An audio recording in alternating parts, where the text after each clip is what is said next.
Take control of the numbers and supercharge your small business with Xero. That's Xero.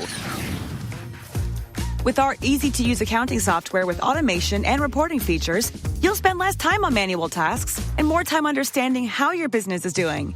87% of surveyed U.S. customers agree Xero helps improve financial visibility. Search Xero with an X or visit xero.com/ACAST to start your 30-day free trial. Conditions apply. Hey, Ryan Reynolds here. Wishing you a very happy half-off holiday because right now Mint Mobile is offering you the gift of 50% off unlimited. To be clear, that's half the price, not half the service. Like, Mint is still premium unlimited wireless for a great price. So that means a half day, yeah? Give it a try at mintmobile.com/switch. Upfront payment of $45 for 3-month plan, equivalent to $15 per month required. New customer offer for first 3 months only. Speed slow after 35 gigabytes if network's busy. Taxes and fees extra. See mintmobile.com. Hi, I'm Mack, and this is Sober Awkward. The kettle's boiled, Vic. Great. Perfect timing. Just a dash of milk for me, please, mate. Here you go. Shall we get started then?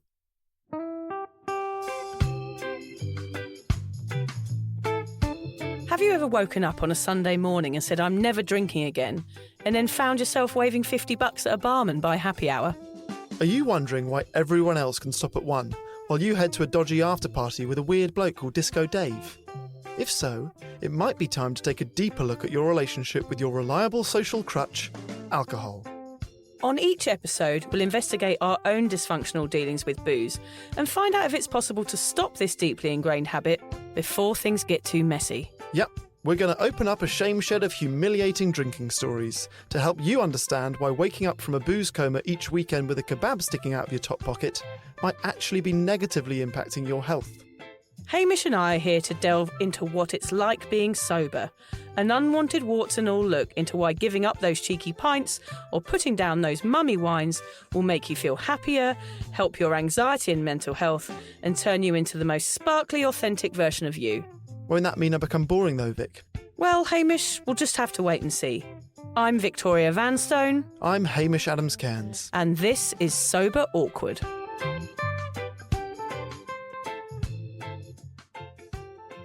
I figured an appropriate place to start this episode, Vic, given the fact we're talking to a celebrity, was with a quick story about how I was made to feel like a celebrity this week. Oh, you would love feeling like a celebrity, Hamish. It's everything you've ever dreamt of. That's it. Ever since I was a little wooden boy. Ever since you were the wooden boy. This has really never happened to me, I would say. But I went out to a coffee at a place called Bobby Lane, down the road from you. Yep. And I ordered my coffee, and the girl that came out to bring it said, I recognised your voice when you first came in. I listened to the podcast. I have done since the start, and I absolutely love it. Yes. I couldn't believe it. How brilliant, Hamish, to be recognised at happens. last. It never happens. I was gutted that you weren't there because I said to her, she was called Kelly. She was wonderful. And I said, have you met Vic? I assumed that you would know her because you're both sober and live near each other. She said, no, I would die if I met Vic. So I texted you, Vic, you need to get here quickly. That's weird. I then thought maybe that was unfair, but then you couldn't come because you were being a mother. So I got you to send a little video. I did. And I sent it to her and it made her day. Yeah, and it was a very awkward video of me waving way too much. You wave a lot in videos. Yeah, I like point waving a lot when I dance. You wave a lot in a video. I like waving. And it wasn't even your strong hand. It was your slightly dodgy hand. It was my dodgy hand. Oh, well, it's just a smaller wave. It is. Anyway, that's not why you've tuned into this episode. The reason you've tuned into this episode is because you want to listen to our guest. So, Lee Mack is probably our most requested guest ever. I've lost count the amount of times we put a call out saying, hey guys, who should we interview? Who'd be the best sober person to get on the podcast? And usually the answer is Lee Mack. Vic, how often do you send emails to celebrities asking them to come on the podcast? I send about 10 emails a day. How often do they answer? Never. This was the only time ever that we got an answer being like, yeah, sweet, no problem, I'll do it. Well, because we had Fatboy Slim on, it's quite good, to say, oh, we've had Fatboy Slim on, we'd love you to be next. A shameless name drop. That's what you're saying. It's exactly what it was. Yeah. To be honest, we knew Lee was coming on back in June, so I've had to keep it under wraps for ages, which has actually been really painful. I've loved Lee from afar for decades. I know that sounds a bit stalky. Slightly pervy. Perhaps it is a little bit. I was a little nervous about this one, Hamish. He's a household name for many reasons. He's one of the sharpest comedians in the UK, an incredibly talented and witty writer, and of course, he's proudly sober. As you'll soon hear, Lee's story is not one of hitting rock bottom. He was a normal drinker like me who one day picked up a book and hasn't drunk alcohol since. And that book was 50 Shades of Grey. No, it wasn't. Imagine if that's the book that turned it round for you, though. Yeah, no. You'll hear more about that book in the episode. Anyway, not that book. Not that book. No, go on. Anyway, for those of you that are less familiar with the career of Lee Mack, here's a quick roundup. Alongside Tim Vine, Lee wrote and stars in Not Going Out. It's not called Not Giving Up, which I mistakenly called it during our chat. The series premiered back in 2006, has won a Rose d'Or and RTS award, and has now been running for 13 seasons, making it the second longest running British sitcom behind Last of the Summer Wine. Lee has been team captain on the legendary panel show Would I Lie to You since 2007 and has hosted a podcast on Buddhism and mindfulness with Neil Webster called I Can't Believe It's Not Buddha since 2020, which I got the name wrong of too, despite it being one of the first podcasts I've ever listened to. I would love to say that I got my bit wrong after you got yours wrong to make you feel better and look like less of a tit, but I just messed it up too. I can't believe we got the names wrong of his biggest achievements during the podcast. We did get his name right throughout. Yeah. One syllable name. Lee Mack, we can get that right. Yeah, I didn't call him Margaret once. No. Which was a bonus. He's also appeared on Taskmaster, is an author and a TV presenter, and he hosted the Queen's Platinum Jubilee party at the Palace to over 13 million viewers. Once we got over the slight awkwardness of Lee thinking that Vic and I were a couple, we thought a natural place to start our chat would be with the frankly ridiculous size of Vic's head. Yeah, it's pretty massive.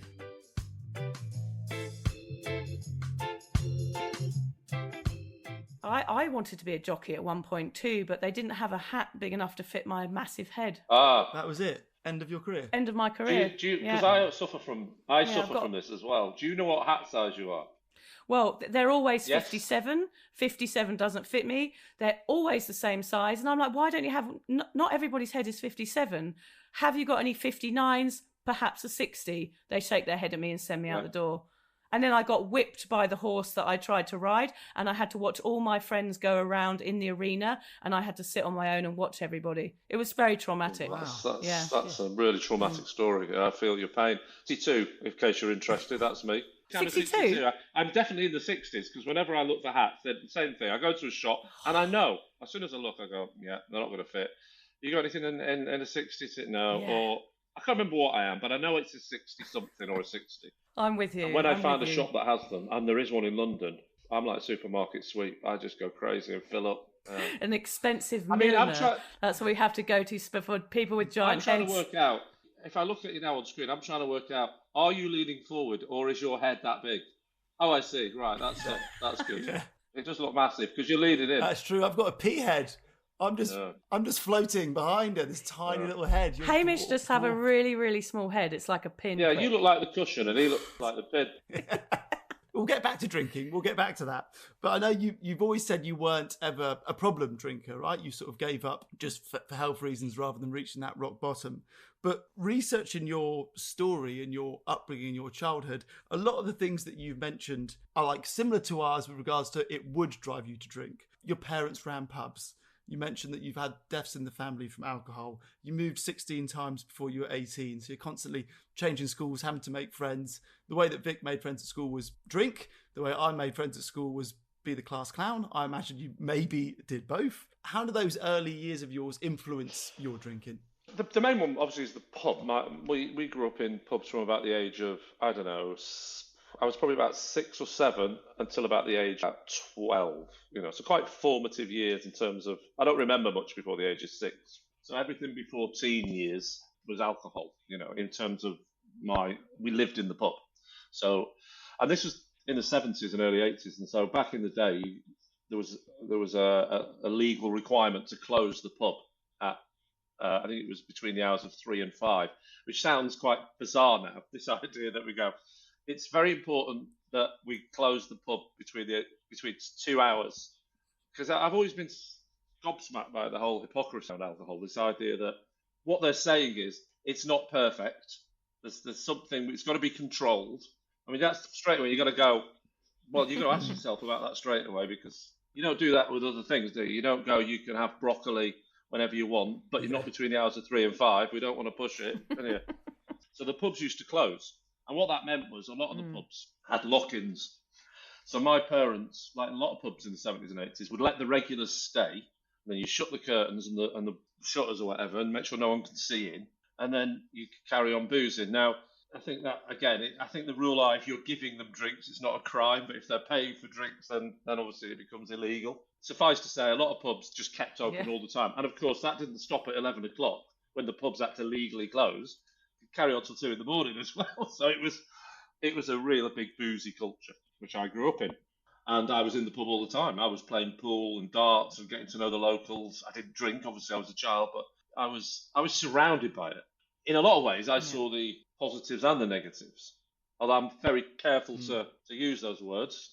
I look back and sometimes used to think I'm seeing the positives and negatives, in the sense that very community-spirited situation where we lived on a council estate, but we were the pub of the council estate. So everyone from the council estate would come to this pub. And it was new as well. When we got the pub, it was brand new. So the council estate was like, hey, we've got a pub now. So it was a real focal point for people to come, chat, and have fun, and of course, fight. Let's not forget the fights. Yeah. Like on a regular basis, fighting. So I remember most the fights. My dad constantly trying to throw people out of the pub. Can you remember at that young age, were you more aware of the positives or the negatives? Were you going, I fancy a bit of this when I come of age? Or were you going, like alcohol turns people nuts? I have no conscious memory at that time of thinking anything other than everything is normal, isn't it? You sort of, even though I knew no one else lived in a pub, you still can't appreciate other people's. You just think everyone has your life. I know that sounds odd, because I know not everyone lived in a pub. You assume that's normal. You assume everyone out in the world either lives on a council estate or the pub of the council estate, because that is your world, you know. And even you know, on a conscious level, that's not true. You probably think that's your only reality. I mean, what I would say is I, for years, would say it's the least likely job I would do. I couldn't think of anything worse than running a pub. Yeah. So it obviously had a negative impact overall. But of course, my parents split up as well. Yeah. Probably, well, you get involved in the alcohol world yourself if you're running a pub. You know, so the alcohol itself had an issue with had an effect on them, but also just if they'd have been completely sober and never drank and ran that pub, I suspect their marriage would have been under threat anyway, because it's a very intense life running a pub. You live and breathe it from the minute you wake up to the minute you go to bed. So busy. I always said, you know, there's no way I'd ever run a pub, and that's still true now. Obviously now I don't drink even more sober. Do you think your dad sort of hid a drinking problem by owning a pub? Because I think often, you know, we didn't own a pub, but my parents drinking as well, it was kind of hidden within the party, and I grew up in this sort of frivolous style of drinking, which I thought was normal. I was wondering whether people that own pubs, do you think that they create that environment because it's something that they want to do all the time as well? In the 70s and 80s, the idea that perhaps you should limit how much you're drinking never seemed to be talked about. It would be like saying, you know, I always try to compare everything with smoking. I saw an advert the other day on a documentary where the Flintstones, the cartoon characters from the Flintstones, are smoking cigarettes in an advert. Barney and Freddy sort of going, you know, Marlboro. Children's characters advertising cigarettes. That's how normal it was in the 50s. So if you add 20 years onto that and then say the 70s, and bearing in mind how far alcohol is with cigarettes in terms of the way it's perceived, of course no one thought it was a problem to have a drink. Not in the slightest. It was just the only thing that stopped you should watch how much you drink probably was because, you know, you were running out of money. And be careful how much you drink. You've got to buy some food this week as well. It wouldn't be anything to do with your health because it was just such a cultural. Everybody just had the drink. Certainly where I was living in a pub. So he wasn't so much hiding it. I don't think he thought, I want to drink more, but I don't want to be seen to be drinking so much, so I better run a pub. He'd have just drunk anyway. He wouldn't care about stuff like that. I just thought he thought it'd be good fun. I know Hamish has gone a bit spiritual since he given up drinking. I'm a bit more of a skeptic or a pessimist. And of course, we've both listened to your podcast, Don't Believe It's Not Buddha. Or I can't believe it's not Buddha. I can't believe it's not Buddha. I can't. I'll have to edit that bit out. That's staying in. But you kind of did sobriety the other way round, Lee. Is that right? You sort of started with spirituality, then meditation and Buddhism and veganism, and now you're a veggie, I think, and then finally sobriety. Why do you think it happened that way round? Yeah, well, first of all, I am, definitely a vegan, not a veggie now. But I've gone through different phases with this. It depends when you ask me what I've gone through. Phases of being a pure vegan, then I've gone very vegan, then I've gone back to a bit more vegetarian, so it's swayed a bit over the years. But what was your question? Why did that happen, the Buddhism? Most people that we seem to speak to start with sobriety and they're like, I've got all this time on my hand, I'll pick up a new hobby, I'll get more into meditation, I'll have a look at some spirituality. Right. And yours has sort of been a reversal of that. So I'm just interested in sort of your path of getting there. I know that's true because I've tried meditating whilst drunk. I know I've done that, and that doesn't work. But it wasn't like the drinking. Nothing was overnight. Everything was very gradual, so it all morphs into one thing, really. So I can't remember timelines. All I know is that I went for a walk with my mate Rob Brydon, who I do Would I Lie to You with, and he goes, Jerry Seinfeld, he loves Jerry Seinfeld. I love him as well, but he really loves Jerry Seinfeld. He goes, he's really into meditating. And I'd heard about meditating, and I thought, whenever you hear like somebody that is in your world doing it, comedy, you go, oh right, okay. I just assume that's for people who shave their head and wear orange robes, And so when I heard Jerry Seinfeld did it, like Rob, we both just had a go at it. We sort of had a go, and that was roughly what it was like for the next, 3 or 4 years, just having a go. It wasn't some big spiritual thing. It was more like a lifestyle choice, like doing a bit of exercise. It wasn't a profound, life-changing religious feeling doing the meditating. It was just something I did, and it probably felt that it had beneficial effects, but not. But then we got more. Me and my mate, another mate of mine called Neil, went more deeply into it by reading about meditating, which leads to Buddhism, and then you start sort of asking yourself why you're meditating and what's the point of meditating, what was it really about, and that's when the podcast came about. But I should point out that I get people all the time saying to me, so you're a Buddhist, aren't you? And I really can't say that I'm a Buddhist, because I'm sure a Buddhist would look at me and go, you're definitely not a Buddhist. But I'm definitely interested in that world. I've done the podcast about it, I've done lots of reading about it, and I've let's just say if I was aligning myself to a religion, some people say it's not a religion, it's a philosophy or whatever, but it would be Buddhism more than anything else.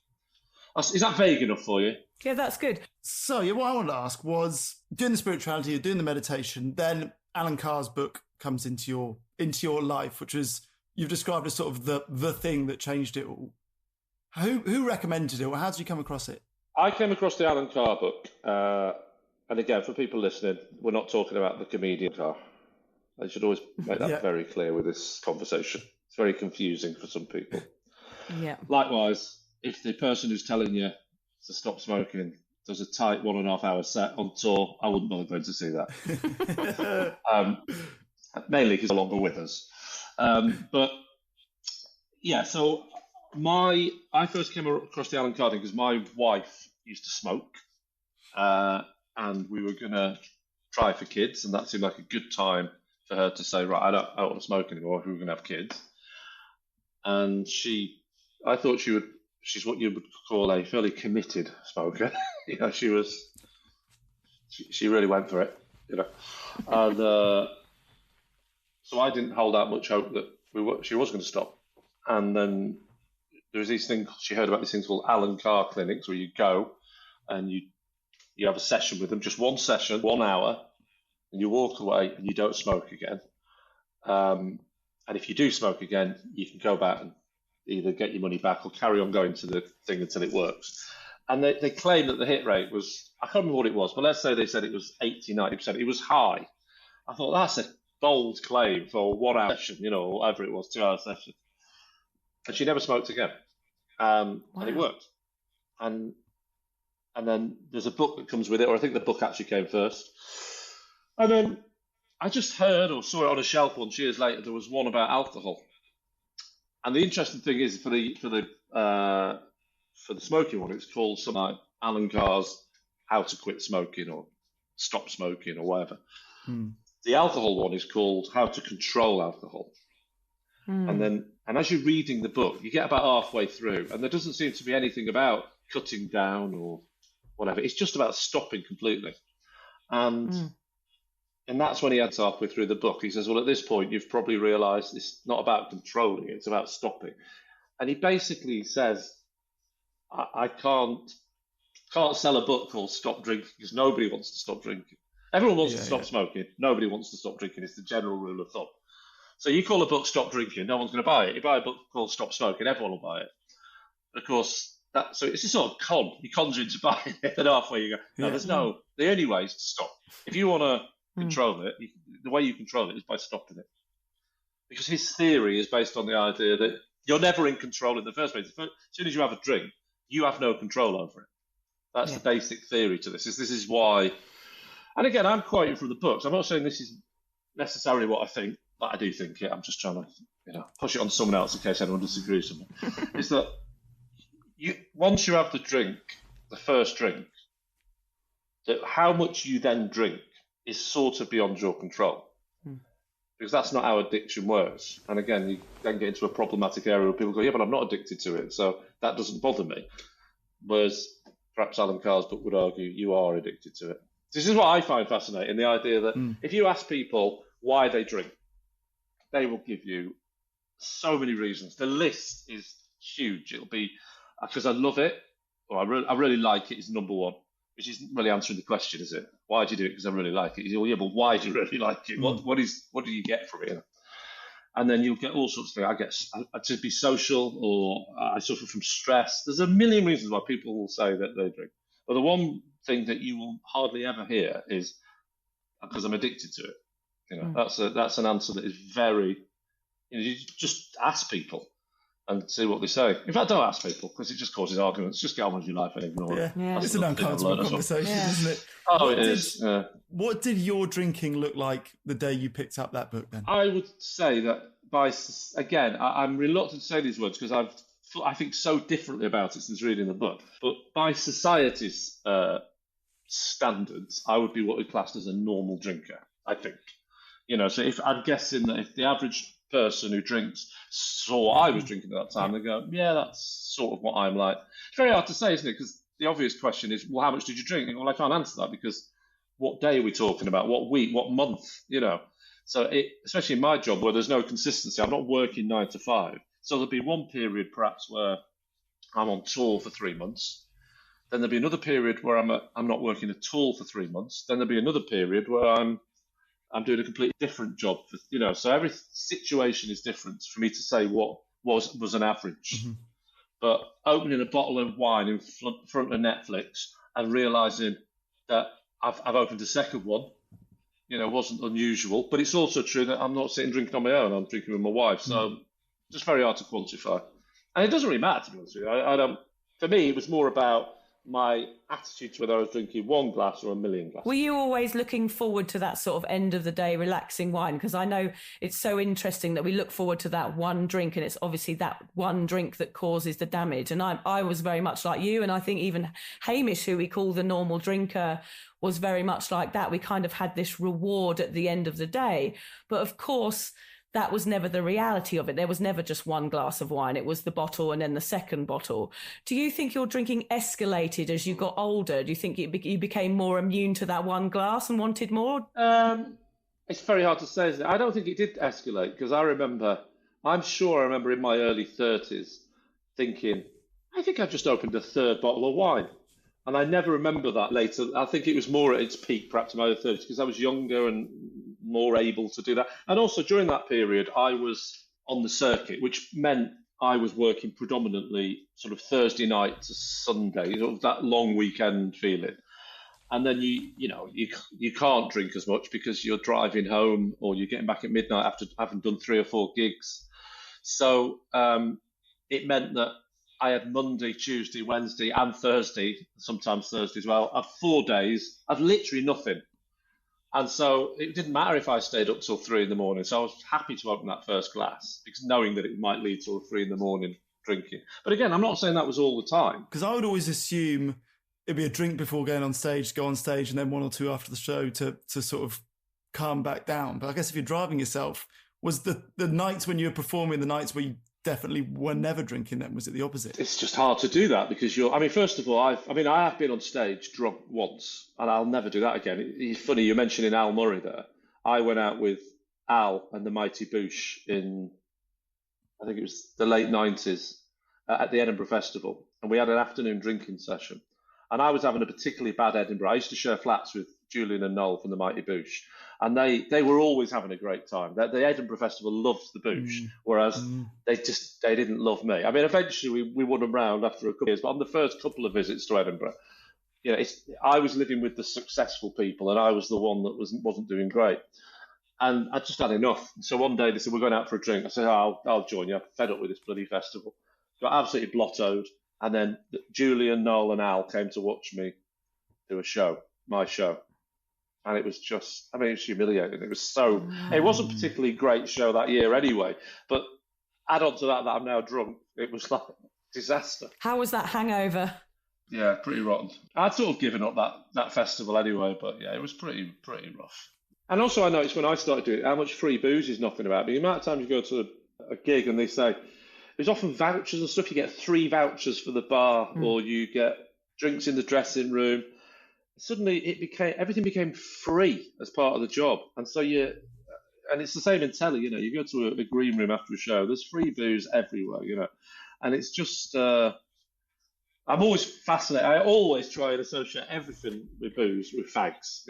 Imagine if they said, enjoy the show. What would you like for dinner? And just so you know, in the cupboard over there, there's as many cigarettes as you want to smoke. You go, that's a bit weird, isn't it? What's that about? Yeah.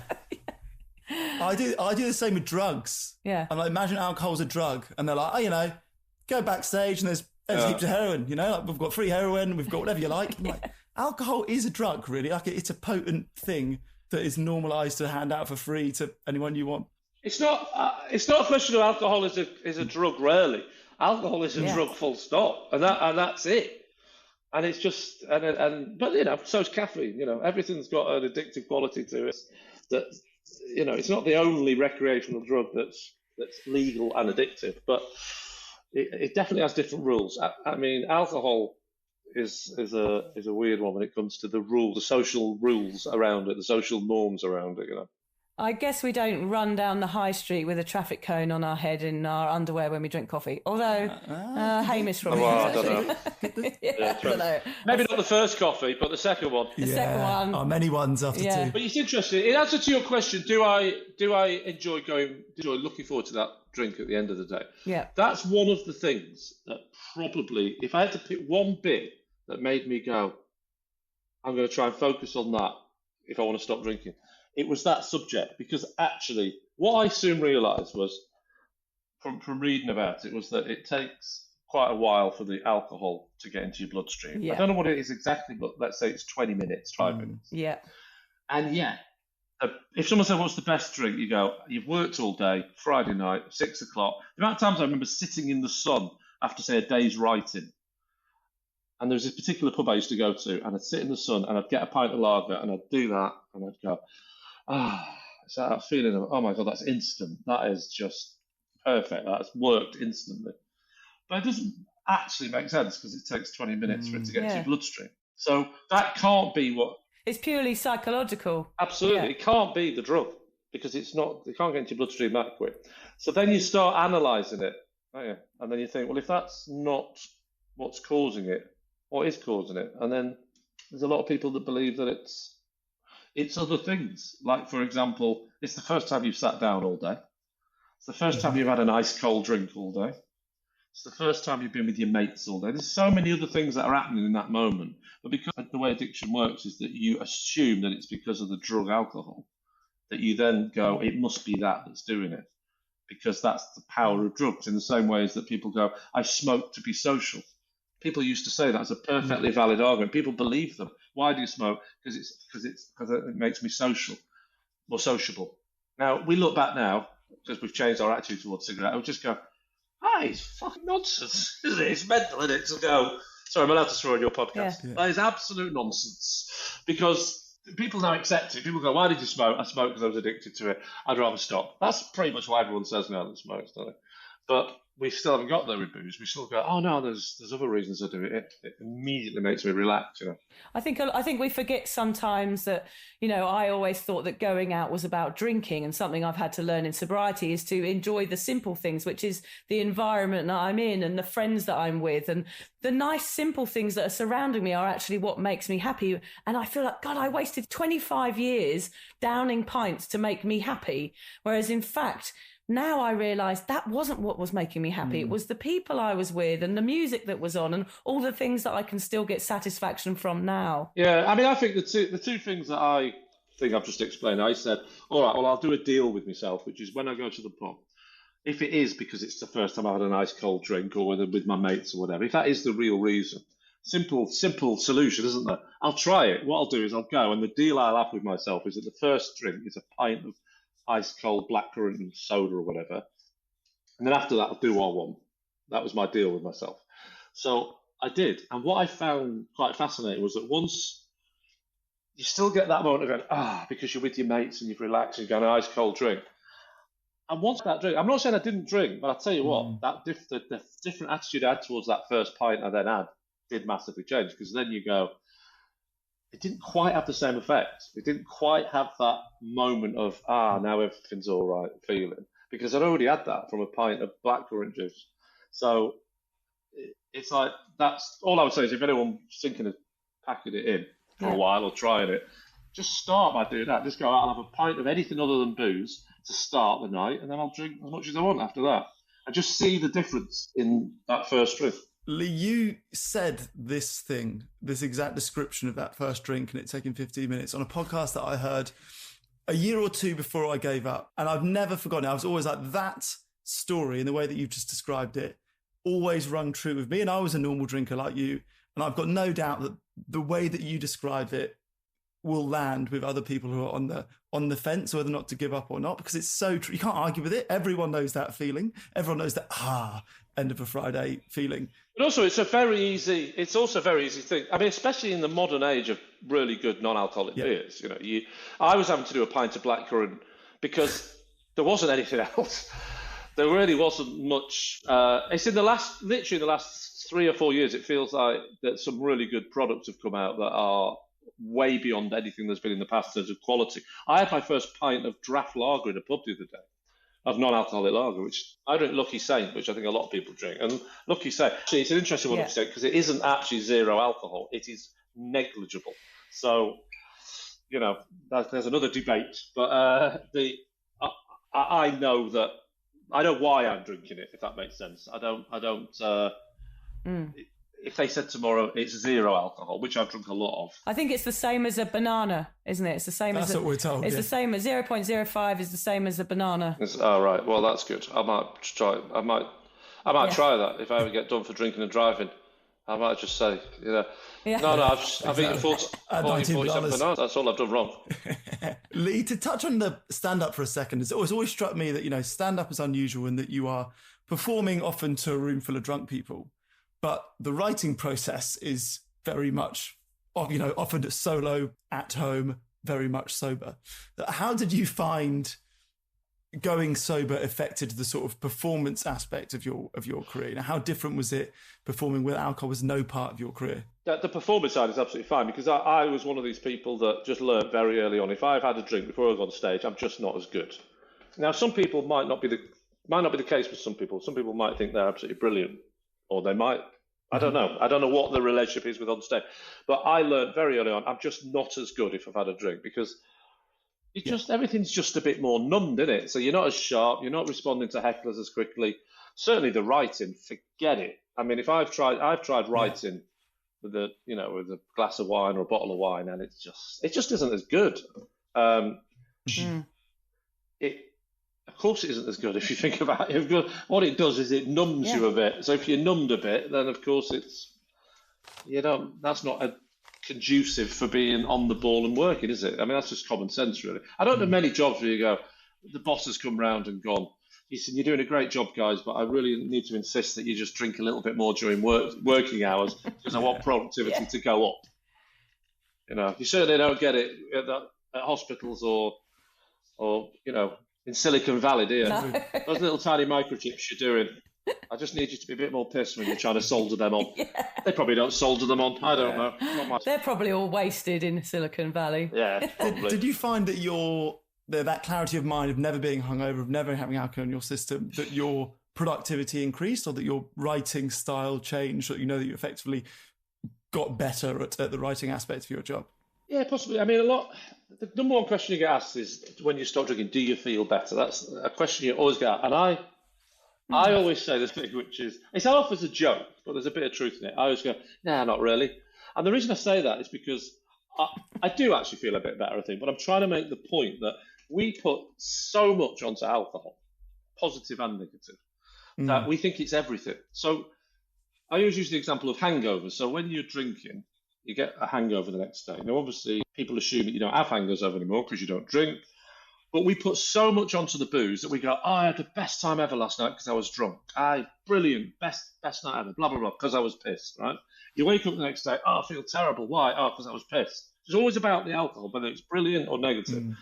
But actually, I found that if I come back at 2 a.m, having not drunk, which is what I don't do anymore, I still feel a bit almost like I've got a hangover. I'm not saying it's exactly the same, but I still feel a bit rough because I've had a late night. And then you realise that actually some of these feelings you get the next morning are just because you've had a late night. But we're so obsessed to putting everything on the booze, both positive and negative, that we think it dominates everything. Because that's what addictive drugs do. They make you control every bit of your behaviour. They make you believe that it's responsible for everything. So by realising it's not just the booze that gives you a hangover, it's the late nights, it helps your brain work out that it's not just because of the booze that you had a good time in the first place. It's almost irrelevant is the only way I'd feel about booze, like not drinking. It's literally, for me, like, I can only describe it as if every morning I just tap myself on the head with a hammer for 25 years, just gently, not like to the point I'm knocking myself out, just banging it a little bit and go, oh, that's an uncomfortable feeling. And after 25 years of stop, people go, do you feel better? I go, well, it's sort of irrelevant. I realised the stupidity of it. It was a bit annoying, but I just feel like I do everything the same, but I'm not tapping myself on the head with a hammer. And that is your trailer. Yeah. There it is. There it is. Alcohol, tapping yourself on the head with a hammer. It's funny how, like, what you're saying is like how no one questions that. You know, that I began questioning my alcohol intake. You obviously did, and I think a lot of people in the world that hammer is tapping them on the head for a very, very long time.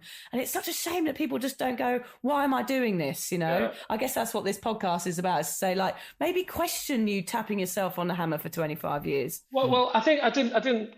I've used that analogy before, and I don't think I've explained it very well then. What I actually mean is, if the way I think the human brain works, if you went out on a night out, and during that night out, you started tapping yourself on the back of that hand or on the head, just gently like that, with a hammer, every time you were in a positive social situation, I honestly believe that the mind works in a way that you go, why did you have such a good time last night? You go, well, because I was hitting myself on the back of the hand with this hammer all the time. Because every time I hit myself on the back of the hand with a hammer, I'm having a brilliant time. Yeah. And you go, association. Have you ever considered you're having a brilliant time? You just happen to be hitting yourself on the back of the hand with a hammer.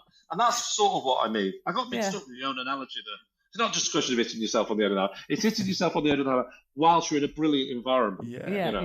And then one day you go, so now that you're not hitting yourself on the back of the hand with a hammer, what do you do? Because that's what you get asked a lot. What do you do? I go, I do everything I used to, but I just don't hit myself with the hammer, you know? Yeah. So I would honestly, heartily recommend that. Going back to what we said before about the having that first drink. If you're not out in a pub, that thing of, let's face it, I'd say most people that are questioning whether they're drinking too much is probably fitting into the category of what we call wine o'clock, aren't we? The people who go, right, it's 6 o'clock, or 5 o'clock or whatever their version is, I'm going to open a bottle of wine now. It's allowed because it's the evening. I am not a problem drinker now, am I? Because I'm opening it at the correct time. And instead of doing it, that moment you think, I'm just going to get the wine out, get yourself a Lucky Cell, whatever. I don't work for them. Get yourself a non-alcoholic beer. Don't get a non-alcoholic wine. They're terrible. They are terrible. Get yourself a non-alcoholic beer, pour it out, sit down exactly as you would with the wine, whatever you do during your wine drinking first drink. Do that, and then the deal is you can go back to the fridge whenever you want. Yeah. That's good. I just see the difference with that first drink. Yeah. It does. It changes everything. How long have you been sober now, Lee? 2 days. About an hour. Imagine if I said all that, all my wisdom. Yeah. I like to do that with the veganism, because veganism really, I mean, more than any, what I notice about booze and veganism is if you tell people, they feel like you're having a go at them. They really do. It's like, Oh, yeah. I just did a TV show, Bob Mortimer and Paul Whitehouse fishing show, and I was the guest, and I said, I'm not, you know, I can't. I'm a vegan. I can't really go fishing, but I love them too. So, and they said, that's all right. Just come on the show anyway. Have a chat with us, and it's just a break from the fishing anyway. And of course, sod's law, Bob gets ill, and I fill in for him, and I do the whole episode of not fishing. You know, and I have to explain why I'm not fishing. I can't just not fish. I've got to say why. I can't just say, no, I'm going to go over there, you know. So I tell people I'm a vegan. God, the reaction was awful, you know, absolutely. How angry people got that I wasn't fishing on this show. They hated it because they feel that you're sort of preaching to them. And that's roughly, I can say the same thing about being a vegan as I can about booze. The conversation goes roughly like this. Do you want a drink? No, I don't drink. Oh, why don't you drink? I tell them why I don't drink. And everything is telling me that they think I'm telling them why they shouldn't drink. Yeah. And they get a bit shirty. And I go, well, you asked me. I didn't say. I don't go to people in pubs and go, sorry, can I just have a word about why you're having a drink? I only respond to when people ask me. Say, we're being a vegan. Why don't you eat meat? I tell them I don't eat meat. And then, well, we're supposed to eat meat. Well, why are you having a go at meat for? Yeah. No, I'm not. I just say why I don't. You know. Fine, eat meat then. Yeah, we have a few answers for that, which is, if people ask, one of them is, why are you so obsessed with me? Yeah. We have a few responses to that question. Why are you drinking? Well, yeah, mine is always, when everyone says, why did you become, whether it's a teetotaler or a vegan, whenever they say that, I always, if they say, why don't you drink? I say, because I found being a vegan wasn't quite sanctimonious enough. So I thought I'd add something else on, you know, just to really, just to double down. Yeah, I always slightly like to prod them. I'll always tell, if I see in their eyes that they're not happy that I'm not drinking or I'm a vegan, I will always sort of explain my reasons. But again, only because they've asked, I explain the reasons, but I'll always end it by saying, but listen, this isn't, you know, it doesn't mean I'm a better person than you. Because I know that's what they think I'm saying. So I just sort of, but I say it in a way that just suggests I think I'm a better person than them. I give them that patch. Yeah. I put my hand on their arm. And I go, none of this means I'm a better person than you. And then I might, if they really annoy me, I'll then follow it with, you know, they are not the reasons why I am a better person than you. Just to really double down. The last question I want to ask is, if there's anyone, every guest we try and ask whether or not there's a guest that they would recommend for the podcast. Is there anyone that you think would be, anyone, you know, in the sort of sobriety scene who you think would be a good fit, who'd want to come and have a chat? You can think about that. You haven't got to think right now. But yeah, if there's anyone you would recommend? Well, I'm quite, I love prodding the wasp nest. So if this was my podcast, what I'd be doing is getting someone on who drinks, who's not having it, who's not having any of these arguments, who's going, nah, they're all wrong. Get one of them on. I've got plenty of comedian friends who drink, and then you can sit there and you can not so much interview them as interrogate them, and really annoy them, really judge them, and really just every time they say no, I drink to be social, you go, right, good, because I've got a bit of information here that proves that's not true. I just throw all the facts at them, you know. I just watch everyone get angry. But in terms of the sobriety, you know what? The boring answer to that, if I'm going to be honest, is probably the people who make the Alan Carr book. You know, Alan Carr's no longer with us, but the actual people who run that, for me, that's the book I always go. The good thing about that book is, if you're a drinker, is it tells you to keep drinking when you're reading the book. So you read the book, and it says, if you're drinking now, don't stop. Whatever you do, don't stop drinking. Keep the glass in your hand. Read the book. Yeah, and that's a good start for someone who likes to drink, isn't it? Our sound guy, Alan, just read Alan Carr's book, but he's still drinking. Yeah. It didn't have the same. Didn't have the same effect on him, did it? It's like, what a load of shit.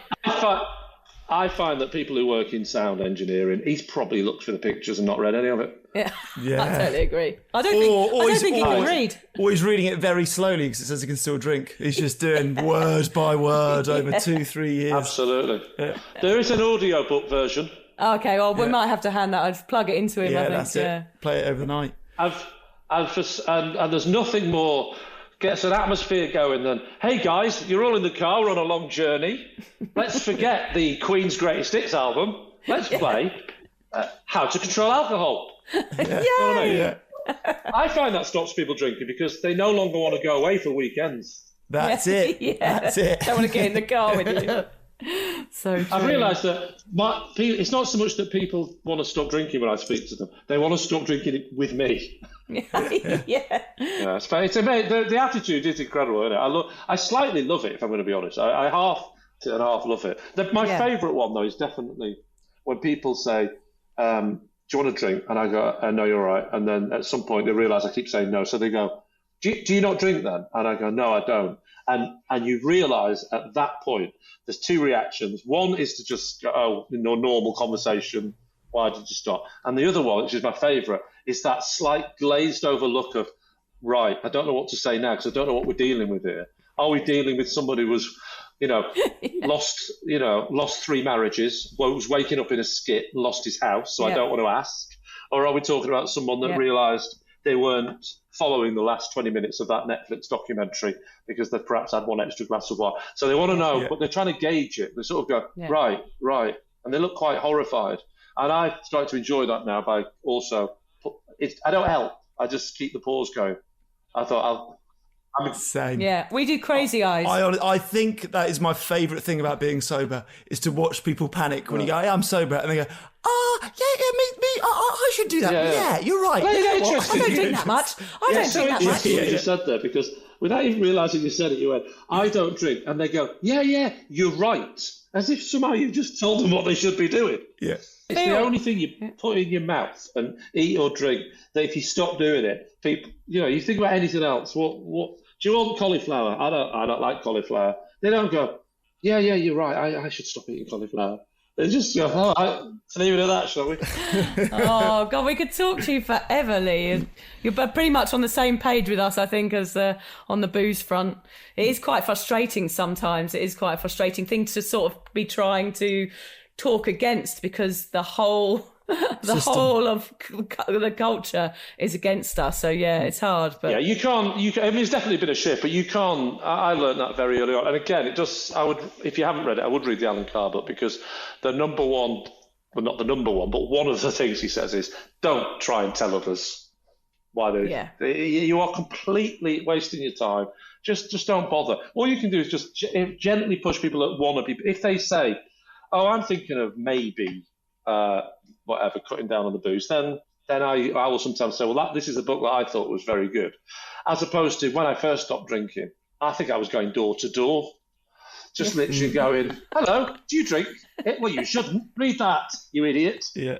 That's not good. That's not a good idea. We have to do it in a subtle way. Our podcast is a bit of a comedy podcast, so we try and it's kind of our little secret weapon is to try and get this message through with a few knob jokes, basically, isn't it? Yeah, that's kind of it is immature probably, but make them laugh, but remind them. Make them laugh, but sort of make them feel bad at the same time. Yeah. Well, that's, a bit like my stand-up set. I often, if I can't make them laugh, I want them to go out feeling bad.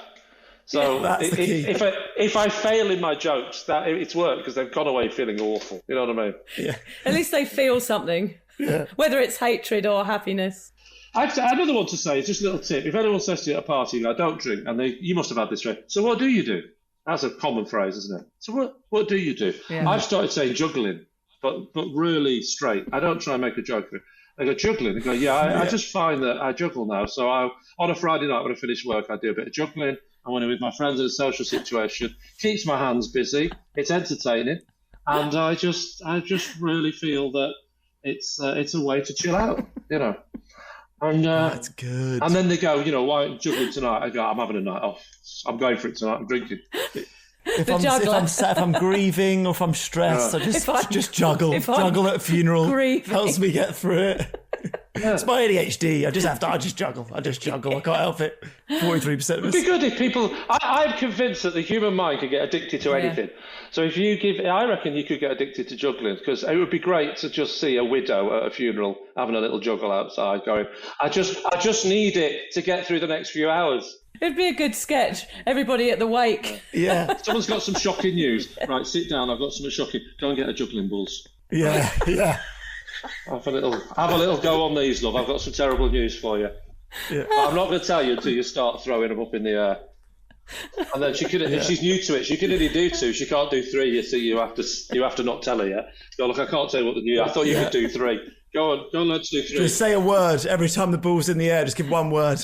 Nah, pick him back up. Come on. Go and learn to do 3, and then I'll tell you what's happened to your husband. You what? Nothing. Yeah. And then you just leave. Anyway, on that bombshell, I'm now going to go now because the pubs have just opened. So, I'm going to go now because I'm going to have a glass of water. So thank you very much for having me. Good luck in your mission. Thank you, Lee. Thank you for being so generous with your time. We really, really appreciate it. Not at all. I look forward to the check. See you later. See you, Lee. Bye. Bye, Lee. Bye.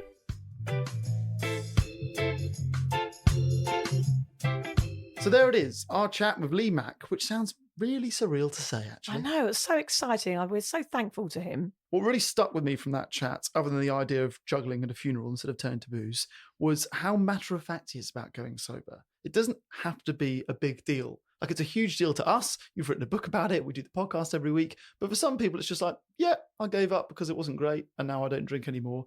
It's not like a huge fanfare to the sobriety, which I thought was quite interesting, quite enlightening.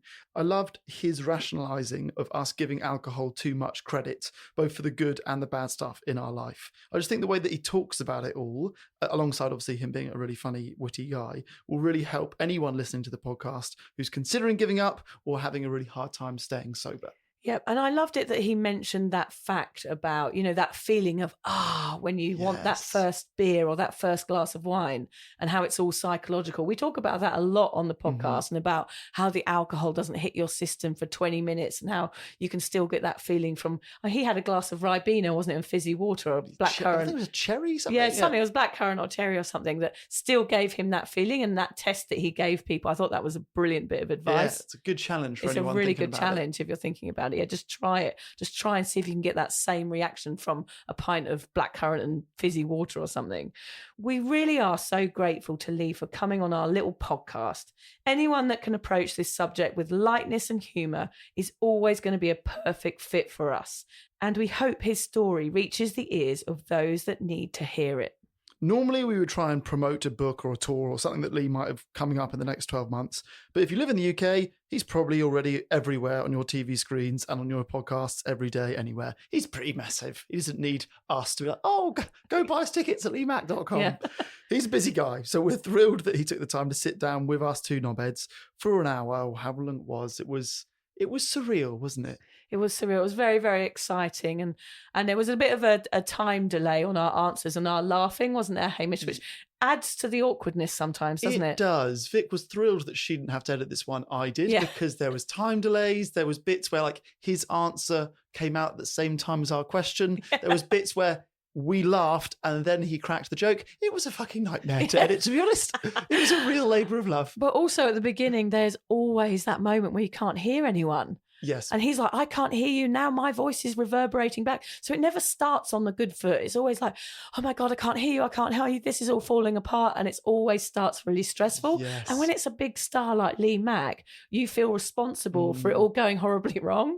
We should almost expect that now. It happens every time we talk to anyone not in Australia. Yeah. The first 10 minutes are just a complete shit fight. He was very gracious towards us. Thank you, Lee. Thank you so much. And thank you all for listening.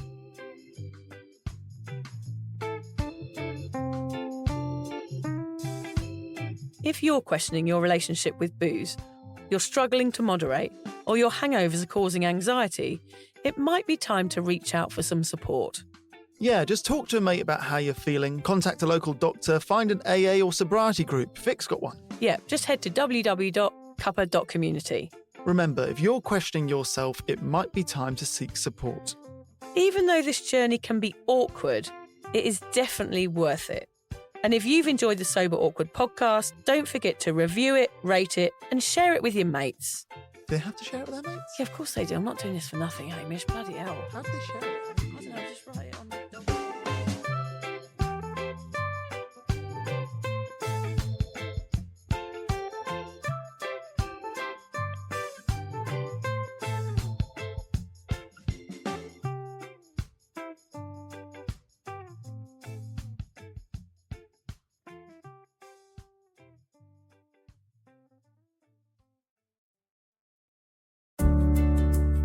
Hi there. I wanted to tell you about a podcast that I think every single one of you will benefit from. It's called Therapy Works, and it's hosted by me, Julia Samuel. I'm a best-selling author and psychotherapist. I invite you into my therapy room where I speak to either a known or unknown guest. Topics range from the difficulties of divorce, a life-changing illness, to the struggles of motherhood. Search Therapy Works now, wherever you get your podcasts, and subscribe to make sure you never miss an episode.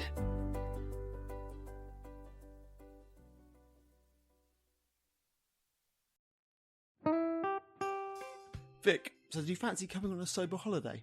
Don't worry, we're not talking about some corporate wellness retreat with cucumber water and enforced eye contact. No, this is a sober awkward retreat. 8 days of sun, sweat, laughter, and absolutely no hangovers. Yep, it's all happening in Thailand next October. Picture this: yoga at sunrise, writing workshops, ice baths, Thai boxing, and lots of awkward sober dancing under the stars. It's a proper holiday with proper weirdos, our kind of people. Yeah, you'll meet legends who've also given the booze a boot and want to have fun without feeling like a social reject. Come solo or grab a mate. Bring your awkward, bring your sun cream. No pressure, no judgment, just a big, warm, sober hug in paradise. All the info is at soberawkward.com/retreats. Come and get sweaty with us, emotionally and physically, in our all-inclusive jungle resort.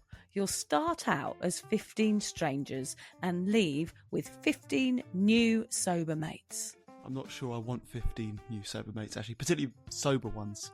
Yeah. Oh, well, you're not invited then. Fair enough. AI is transforming customer service. It's real and it works. And with Finn, we've built the #1 AI agent for customer service. We're seeing lots of cases where it's solving up to 90% of real queries for real businesses. This includes the real-world complex stuff like issuing a refund or cancelling an order. And we also see it when Finn goes up against competitors. It's top of all the performance benchmarks, top of the G2 leaderboard, and if you're not happy, we'll refund you up to $1 million, which I think says it all. Check it out for yourself at fin.ai. Why choose a Sleep Number smart bed? Can I make my site softer? Can I make my site firmer? Can we sleep cooler? Sleep Number does that. Cools up to 8 times faster and lets you choose your ideal comfort on either side. Your Sleep Number setting. Enjoy personalized comfort for better sleep night after night. It's our Black Friday sale. Recharge this season with a bundle of cozy, soothing comfort. Now only $17.99 for our C2 mattress and base, plus free premium delivery. Prices higher in Alaska and Hawaii. Check it out at a Sleep Number store or sleepnumber.com today.